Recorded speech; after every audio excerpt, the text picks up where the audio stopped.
એને માનતા લીધી છે બરાબર. તો ઠાકોરજી પુષ્પ કરાવાય પેલા કથા કરાવાય. હવે જો બ્રહ્મ સંબંધ લઈ લીધું છે તો કથા કરાવાય કે ન કરાવાય? તો એને સાસુએ મને પૂછ્યું કેમ ન કરાવાય? મેં કીધું મારા વાલા 84-252 વાર્તા આવે છે. એક બ્રાહ્મણ 5000 રૂપિયા શેઠના ઘરે મૂકીને ગયો અને બ્રહ્મ સંબંધ લીધો. પાછો આવ્યો ત્યારે કે 5000 લાવો. રાજા મોટી વાર્તા છે પણ આનું ખાલી અનુસંધાન. રાજાને ત્યાં ફરિયાદ ગઈ કે 5000 દેતો નથી. રાજા કે હાચું ઓલો ગીતા પર હાથ, ઓલા ગીતા પર હાથ રહી. આ જન્મમાં મેં એના 5000 લીધા. એણે બ્રહ્મ સંબંધ લીધા પહેલાં દીધા હતા. બ્રહ્મ સંબંધ થયો એટલે બીજો જન્મ થયો મારા વાલા. તો એ સાચા છે ને? તો એના સાસુ મને પછી અમારા પર દેવનું દેવું રહે ને પછી અમને કાંઈ થાય ને પછી અમને કાંઈ નડે ને પછી મારી યારે તો જે બાપા માથાકૂટ કરી. પછી મેં કીધું તમારા દીકરાને વહુ તો મરી ગયા. મને મેં કીધું બ્રહ્મ સંબંધ લઈએ ને ત્યારે પૂરો જન્મ થઈ જાય અને આપણો બીજો જન્મ થઈ જાય. તમે માનતા રાખી હતી ને એ બ્રહ્મ સંબંધ લીધા પહેલાં રાખી હતી એટલે હવે તમારે એ જન્મને અને આ જન્મને કાંઈ લેવા દેવા નહીં. અને પછી ત્યાં એણે ઠાકોરજી પુષ્પ કરાવ્યા. મારા વાલા, પ્રભુને જેના ઘરે પધારવું છે ને એ ને કે ને પ્રકારને પધારે છે. અને જ્યાં નથી પધારવું ને, प्यार करने का कोई बहाना नहीं चाहिए. प्यार करने का कोई बहाना नहीं चाहिए. नहीं करने का 1000 बहाना चाहिए. नहीं करने का 1000. અમારે કાઠિયાવાડીમાં કહેવત છે, નાચવું ન હોય એટલે હું કે આંગણું વાંકું છે. જે નાચવું હોય આટલામાંય નાચે અને ન નાચવું એને હોલે ઓછો પડે. વાત કરતા હતા વિજયા, મારું પાછું બીજું હોયું જાય છે ક્યાંનું ક્યાંય. વાત કરતા હતા વિજયા એકાદશીની. જો બધા આચાર્યો એક જ વસ્તુ કહે છે, કામ, ક્રોધ, લોભ, મોહ બધું છોડો અને પછી આવો. વલ્લભ કે જરાય જરૂર નથી. કામને રહેવા દો, ક્રોધને રહેવા દો, પાપને રહેવા દો, મોહને રહેવા દો. ખાલી મોડો પ્રભુમાં મોડી દો, વાળી દો. હવે મને માનો કે મોહ છે મારા દીકરાના દીકરામાં, બરાબર? એ મોહ લૌકિક છે. વલ્લભ કે એ મોહને અલૌકિક કર નાખ. મોહનમાં મોહ કર,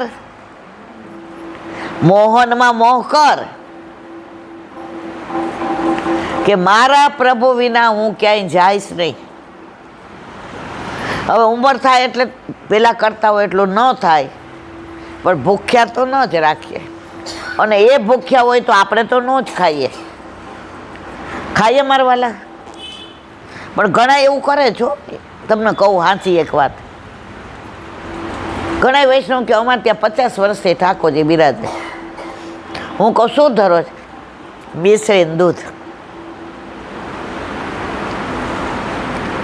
એ 50 વર્ષના થયા તો મિશ્રીનું દૂધ જ ખવડાવે.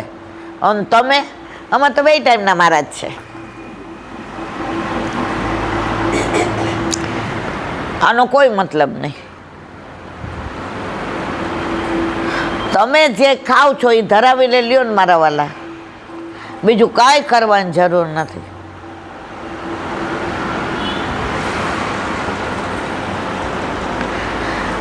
અમારે ત્યાં વ્રજમાં 2-3 વૈષ્ણવ આવ્યા હતા. મુંબઈથી આવ્યા હતા ને, ઓલા સવારના પૂરમાં આવ્યા હતા એ નહીં, હા બોમ્બેથી આવ્યા હતા. એમાં બધાય કે અમે સકરી ધરાવીએ છીએ, કોઈ કે અમે અનસકરી ધરાવીએ છીએ, કોઈ કે અમે ફીકું ધરાવીએ. એક બેન હતા રિયામ, સરસ બોયલા. મેં તમે મારા વાલા? એ કે દૂધને મિશ્રિત ધરાવું છું. મેં કેટલા વર્ષથી? મારા દાદીજી સાસુ એ જ ધરાવતા હતા, મારા સાસુ એ જ ધરાવતા હતા. એટલે હું એ જ ધરાવું છું. એટલે મેં તમારે પછી આમ ના પાડી ગુરુદેવે કાગળ ન વધાય, પણ એ લોકો જેમ કરે એમ કરાય નીલાબેન. મેં તો એમ મેં તમારા સાસુને ઘર ક્યાં હતું? અમે ગામડાના, એટલે અમારે ખોયડું છે નળિયાવાળું અને ખેતી છે, ઘરે ગાય છે, મારા મોટા સસરા બધું કરે છે. તમે તો અહીં તમે શેમાં? મને કે બંગલો છે, ઠાકોરજીની કૃપાથી 2-3 ગાડીઓ છે. મેં તમારા સાસુ ખોયડામાં રહેતા હતા, તમે કા બંગલો કર્યો? સમજ્યા કે નહીં? મેં તો એ ગાયું રાખતા હતા, તમે કા ગાડીઓ લાવ્યા? એમાં તમારે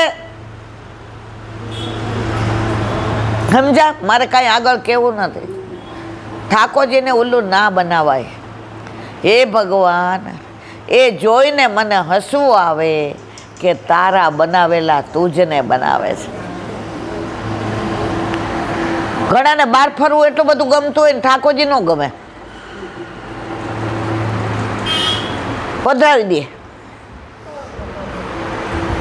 પછી આપણે પૂછીએ, ઓહો તમે તો ચારે બાજુ, એ કે બહુ ઘરમાં રહી, હવે તો બધે.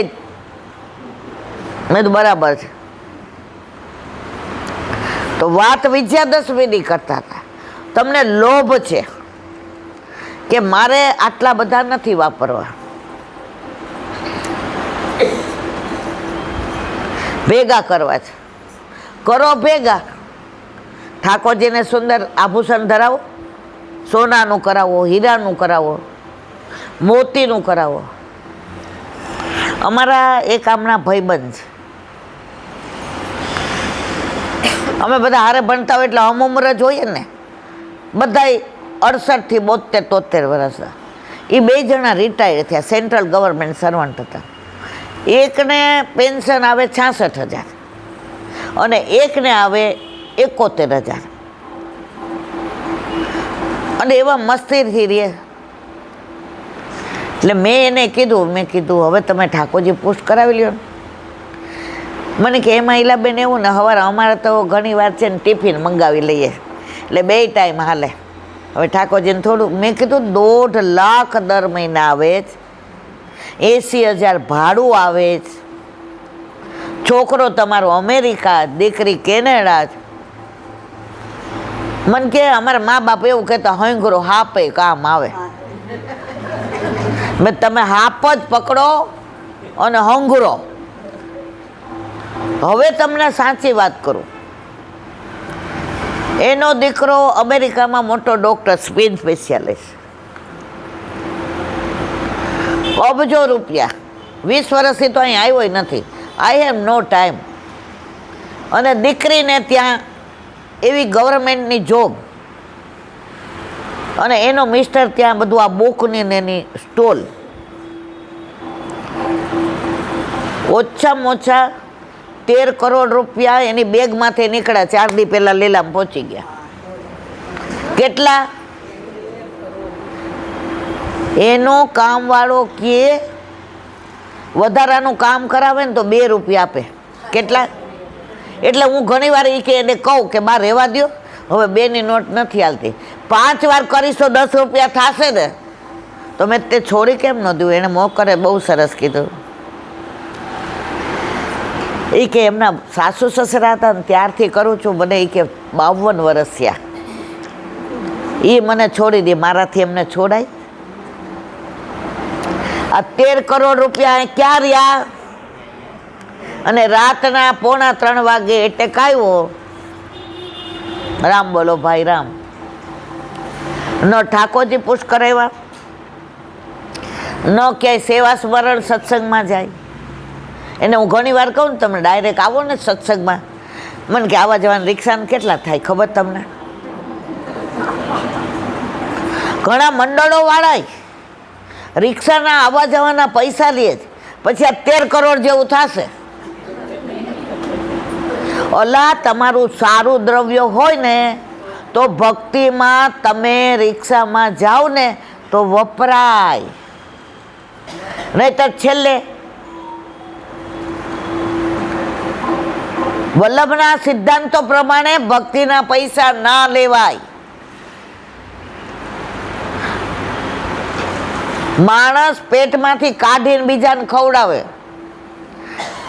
તો તમે જ્યાં જાઓ છો ત્યાં તમે રિક્ષાના પૈસા લ્યો છો મારા વાલા. અર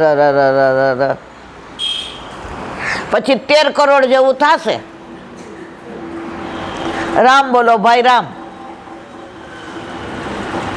વાત કરતા હતા વિજયા એકાદશીની, તો મોહ છે પૈસાનો. ઠાકોરજીને સારા આભૂષણ કરાવો. મેં તમને 1 વર્ષ પહેલાં વાત કરી હતી. એક બેન પ્રોફેસર હતા, એ રિટાયર્ડ થયા. એને લગભગ 17-18 લાખ રૂપિયા રોકડા આવ્યા. એટલે એણે એના દીકરાને કીધું, ભાઈ, એ કે મમ્મી ફિક્સમાં મૂકવા છે કે તું 14-15 લાખનું મકાન લઈ લે અને હપ્તા ભરવાના, ભાડે દઈ દે. એ જે ભાડું આવે એના હપ્તા ભરવાના, એટલે તાર મકાન. એટલે ઓલા બેને જવાબ આપ્યો, ભાઈ મને 60 થયા, હજી મારે 60 જીવવાનું જ, હવે મારે કાંઈ ભાડે દેવું નથી. તો કે શું કરવું? તો કે આ 7 લાખમાંથી મારા ઠાકોરજીને સોનાની કટોરી, અંદર તરે એવી નાની કટોરી, ઠાકોરજીને સવારે હું મીઠું ધરાવું છું ને એની સોનાની ડીશ, કોરની સોનાની વાડકી અને કોરમાં મૂકવાની સોનાની ચમચી. એનો દીકરો ખીજાણો, હે ડેડ ઇન્વેસ્ટમેન્ટ છે. ઠાકોરજીને શું ખબર પડે કે આ સોનાનું છે કે ચાંદીનું છે?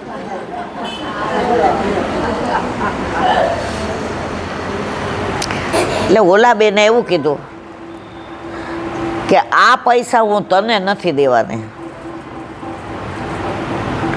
એ કે તો આપણે જુદા રહીએ.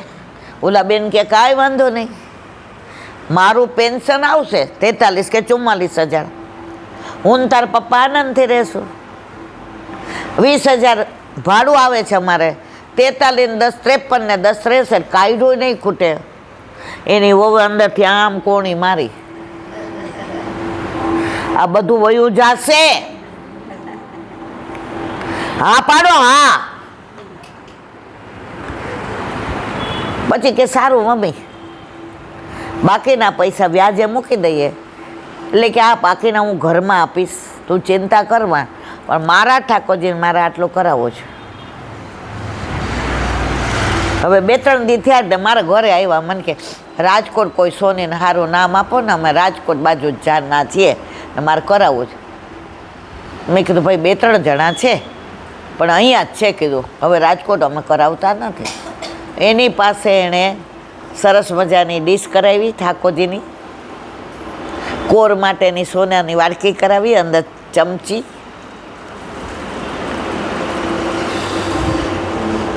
અને દૂધની કટોરી, બધુંય થઈને 500-550 ગ્રામ સોનું થયું. અને બેને ચૂકવા એના દીકરાને કીધું કે હાલ આપણે બધાય ધરાવીએ. ધરાવ્યું. બીજે દિવસે એનો છોકરો જે 3 વખતથી એને પરીક્ષા દેતો હતો, એને ઓફિસની ફેલ થતો હતો, પાસ થઈ ગયો અને પ્રમોશન મળી ગયું. સોનાની વાડકીથી નથી મળ્યું. એના દીકરાને ભાવ આવ્યો કે મમ્મી તારી વાત સાચી છે, ઠાકોરજીમાં ડેડ ઇન્વેસ્ટમેન્ટ નથી, સાચું ઇન્વેસ્ટમેન્ટ જ ઠાકોરજીમાં છે. અત્યારે આનંદથી રહે છે. અને એ બેનના પ્રેમની પરાકાષ્ઠા મારે કેવી છે. આ વિજયા એકાદશીમાં મોહ, સોનાનો મોહ હોય ને આપણને, એને મોહ હતો સોનાનો. શેમાં વિનિયોગ કર્યો?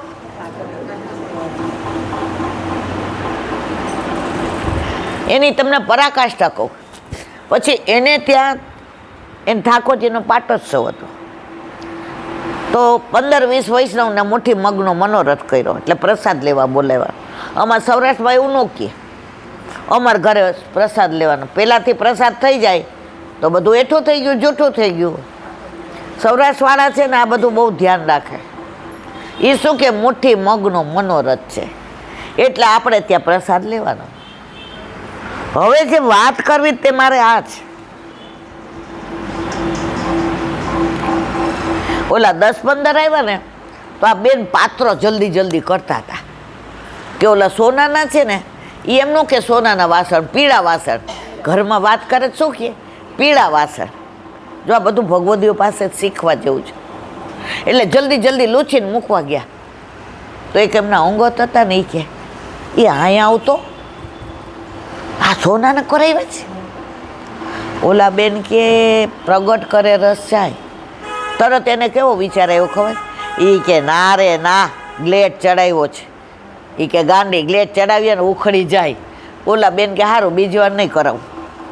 હતા છે ના, જો એને આડંબર નથી કરવો.